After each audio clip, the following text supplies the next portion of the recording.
మీ personal interviews మరియు వ్యాపార ప్రకటనల కొరకు ఈ నెంబర్ని సంప్రదించండి. ధన్యవాదాలు అధ్యక్ష. మొదటిగా నాకు ఇక్కడ మాట్లాడడానికి అవకాశం ఇచ్చినందుకు మీకు, మరి నన్ను గెలిపించి శాసనసభకు పంపించినందుకు మా పాలకుర్తి ప్రజలందరికీ కూడా ధన్యవాదాలు అధ్యక్ష. గత 9 సంవత్సరాల నుంచి కూడా విద్యారంగం అనేది ఎంతో దారుణంగా తయారైంది అధ్యక్ష. అది నా పల్లబాట కార్యక్రమంలో ఊర్లన్నీ తిరుగుతుంటే ఆ స్కూల్స్ని చూస్తుంటే ఎంతో బాధేస్తుంది.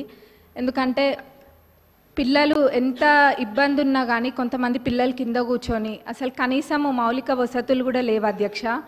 టాయిలెట్స్ అయితే అవి ఎంత దారుణంగా ఉన్నాయంటే అక్కడ పిల్లలు అవి ఎట్లా యూజ్ చేస్తుండ్రు అన్నది చూస్తేనే చూసిన వాళ్ళకి బాధ అవుతుంది అధ్యక్ష. కొన్ని చోట్లనేమో అసలు టాయిలెట్సే లేవు, కొన్ని చోట్ల ఉంటే మెయింటెనెన్స్ లేదు, ఇంకొన్ని చోట్లనేమో అసలు ఎన్ని రిపేర్స్ ఉన్నాయంటే అధ్యక్ష అది పట్టించుకున్న నాదుడే లేడు అధ్యక్ష గత 10 సంవత్సరాలలో కూడా. మరి ఇదే కాకుండా అధ్యక్ష స్టాఫ్ ప్రాబ్లం కూడా చాలా ఉంది అధ్యక్ష. మరి ఇవన్నీ కూడా మరి గత 10 సంవత్సరాలు ఎడ్యుకేషన్ అంత వెనకాల ఎందుకు వేసిండ్రో అర్థం కావట్లేదు అధ్యక్ష. వేర్లు మంచిగా ఉంటేనే చెట్టు మంచిగా ఉంటుంది. మరి అసలు ఆ వేర్లే మంచిగా లేనప్పుడు మరి ఇంకా ఏమవుతారు, పిల్లల భవిష్యత్తు ఏం కావాలి అధ్యక్ష. మరి గవర్నమెంట్ స్కూల్స్ ఒకప్పుడు ఎంత మంచిగా ఉంటుండే అధ్యక్ష. ఇప్పుడు ఆ గవర్నమెంట్ స్కూల్స్కి పంపించాలంటే ఎంత లేనోళ్ళు కూడా ఆలోచిస్తుండ్రు అధ్యక్ష. అంటే వాళ్ళకి ఆర్థికంగా ఎంత భారమైనా కానీ ప్రైవేట్ స్కూళ్ళకి పంపించుకుంటుండ్రు అధ్యక్ష. ఎందుకంటే అక్కడ పోతే ఎటువంటి వసతులు లేవు కాబట్టి. కానీ ఇప్పుడు అయితే అధ్యక్ష మన ప్రభుత్వం అధికారంలోకి వచ్చినాక ఈ విద్యారంగం అనేది క్రమంగా మెరుగుపడుతుంది. అట్లనే ఇంటిగ్రేటెడ్ స్కూల్స్ అనేది కూడా నియోజకవర్గానికి ఒక ఇంటిగ్రేటెడ్ స్కూల్ ఇస్తా అనడం కూడా ఎంతో సంతోషంగా ఉంది అధ్యక్ష. అది అందరు పిల్లలు కూడా సామాన్యులు కూడా అందరూ ఇంటర్నేషనల్ స్కూల్స్లలో చదువుకున్న విధంగా అక్కడ చదువుకుంటారు అధ్యక్ష. మరి ఆ విధంగానైనా ఈ విద్యారంగం అనేది కొంచెం మంచిగా అవుతుంది అధ్యక్ష. మరి ముఖ్యంగా అధ్యక్ష ఈ టాయిలెట్స్ అనేది మటుకు చాలా పెద్ద సమస్య అధ్యక్ష. ఏదో చెప్పాలని కాదు, నేను నిజంగా అన్ని స్కూల్స్ విజిట్ చేస్తున్నా. మరి గతంలో వాళ్ళు చేయలేంది మన ప్రభుత్వంలో చేసి చూపిస్తామన్న నమ్మకం నాకు ఉంది. అది ఖచ్చితంగా కూడా చేస్తాం అధ్యక్ష. మరి అట్లనే బడ్జెట్కి వస్తే అధ్యక్ష, ఇప్పుడు ఈ సంవత్సరం బడ్జెట్లో ప్రాథమిక విద్యకు 17,931 కోట్లు, మరి ఉన్నత విద్యకు 2,859 crores అండ్ టెక్నికల్ ఎడ్యుకేషన్కి 490 crores చెప్పున మొత్తం ప్రభుత్వం కేటాయించింది అధ్యక్ష. మరి మొత్తం కలిపి చూస్తే 21,000 కోట్ల పైన అధ్యక్ష. మరి దీన్ని బట్టే తెలుస్తుంది మన ప్రభుత్వము ఈ శాఖకి ఎంత ప్రాధాన్యత ఇస్తుందనేది. ఎందుకంటే ఎవరైనా చదువుకుంటే చాలు, మన దగ్గర ఆస్తి ఉన్నా లేకపోయినా ఆ విద్య మనకు ఆస్తి అన్నది మన ప్రభుత్వం నమ్ముతుంది కాబట్టి ఈ విధంగా బడ్జెట్ పెట్టడం జరిగింది అధ్యక్ష. మరి నేను ఇందాక అన్న విధంగా వాళ్ళు చేయండి తప్పకుండా మన ప్రభుత్వం చేసి చూపిస్తుంది. మరి మా పాలకుర్తి నియోజకవర్గానికి వస్తే అధ్యక్ష, దేవాదుల కింద మాకు ప్యాకేజ్ 6 అని ఉంటుంది అధ్యక్ష. మరి అన్నీ కంప్లీట్ అయినాయి కానీ అధ్యక్ష ఎందుకో మా ప్యాకేజ్ 6 మటుకు గత 10 సంవత్సరాలకు ఎంతో నిర్లక్ష్యానికి గురై ఉంది అధ్యక్ష.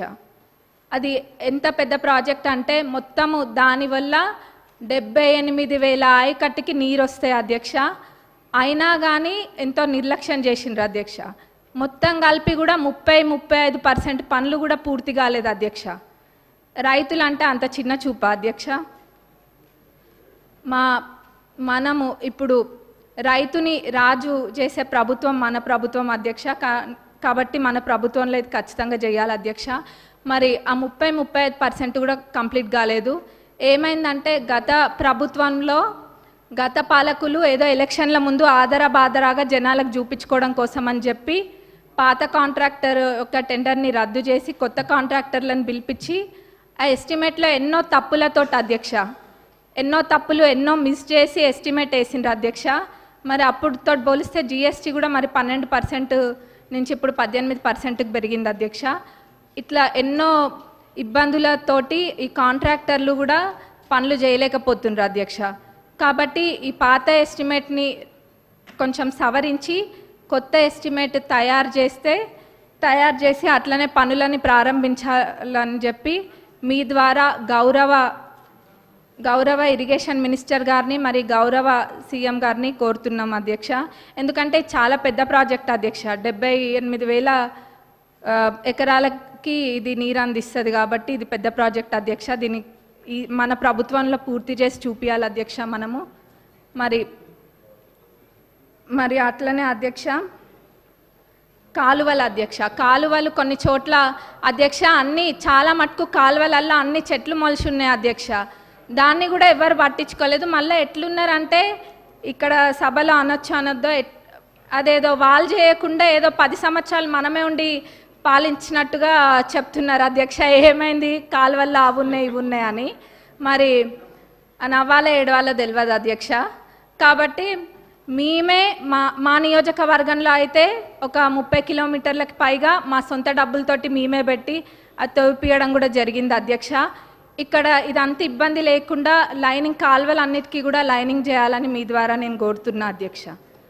మరి అట్లనే అధ్యక్ష చివరిగా రుణమాఫీ, ఆ రోజు అందరము ఇక్కడున్న శాసనసభ్యులం అందరం కూడా ఎంతో నమ్మకంతో చెప్పినాము. గతంలో రుణమాఫీ పూర్తి స్థాయిలో చేసింది కాంగ్రెస్ ప్రభుత్వమే, ఇప్పుడు చేయబోయేది కూడా కాంగ్రెస్ ప్రభుత్వమే అని. అది మాటలకి మాత్రమే అంకితం కాకుండా అధ్యక్ష ఈరోజు అన్న విధంగా తప్పకుండా చేసి చూపిస్తుంది కాంగ్రెస్ ప్రభుత్వం అని చెప్పి ఈరోజు మనము చేయడం జరిగింది అధ్యక్ష. మరి ఇది అందరికీ ప్రతి ఒక్క కాంగ్రెస్ కార్యకర్తకి మరి ప్రతి ఒక్క రైతులకు కూడా ఇది గర్వించదగ్గ విషయం అధ్యక్ష. మరి మన గౌరవ అగ్రికల్చరల్ మినిస్టర్ గారిని మరి మన డిప్యూటీ సీఎం గారికి మా నియోజకవర్గ ప్రజలందరి తరపున ధన్యవాదాలు తెలియజేస్తున్నా అధ్యక్ష. నాకు ఇక్కడ మాట్లాడే అవకాశం ఇచ్చినందుకు మరొకసారి ధన్యవాదాలు తెలుపుతూ ముగిస్తున్నాను. కొత్త ప్రభాకర్ రెడ్డి గారు.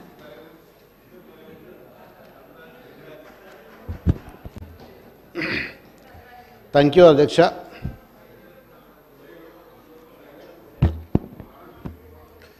ఈరోజు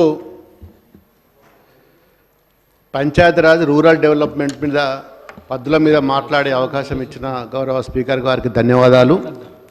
మరి గత ప్రభుత్వంలో 2014 నుంచి తెలంగాణ రాకముందు వచ్చిన తర్వాత మరి గ్రామీణ వ్యవస్థ మీద మరి అప్పటి మా నాయకుడు కేసీఆర్ గారు, అప్పటి ముఖ్యమంత్రి గారు మరి దేశంలో 28 రాష్ట్రాలలో లేని విధంగా మరి తెలంగాణ రాష్ట్రాన్ని మరి గ్రామీణ ప్రాంతంలో ఉన్న గ్రామాలను, ఒకప్పుడు గ్రామాలకు పోవాలంటే పాత గోడలు, మరి ఎప్పటియో పూర్వకాలం నిజాం అప్పటి తవ్విన బాయిలు, మరి మట్టి రోడ్లు, మరి రకరకాలుగా ఇబ్బందులు అయ్యేది ఉండే.